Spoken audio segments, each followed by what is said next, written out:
الكثير من السياح العرب إذا جو دولة إندونيسيا يحبون يروحون الجبل بونشاك. ليش يحبون الجبل بونشاك؟ أنا أقول لك.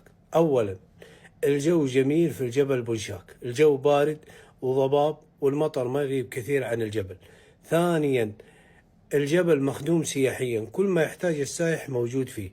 ثالثا، وجود الفلل في الجبل بونشاك، يجي السائح العربي ياخذ له فلة تشرح الخاطر ب150 ب200 250 ريال، ويروح ياخذ له ذبيحة وياخذ له خضار وفواكه، ويعيش أحلى أجواء بهذه الفلة، الأجواء اللي هو متعود عليها، الأجواء العربية راح يعيشها على الأراضي الجوية.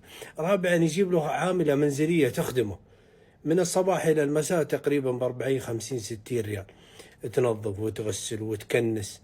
خامسا، وجود المزارات الكثيرة في الجبل بونشاك، لو كل يوم تبغى تروح مزار لمدة 10 15 يوم راح تلقى مزارات هناك، لأنه مزارات كثيرة. طيب، سادسا، إنه السائح العربي هناك ما يحتاج يتكلم غير اللغة العربية، الناس هناك متعلمين اللغة العربية من كثر ما يجونهم سياح عرب. فلا تلوم السياح العرب لما يجون اندونيسيا ويتوجهون مباشرة إلى الجبل بونشاك، لأنه المكان ساحر ويستحق العنوة. لو ما تيجي اندونيسيا وما تروح إلا الجبل بونشاك، والله إنه هذا المكان يسوى. طيب، إيش الجديد هناك؟ الآن بإذن الله متوجهين إلى الجبل بونشاك وراح نغطي لكم كل جديد فيه.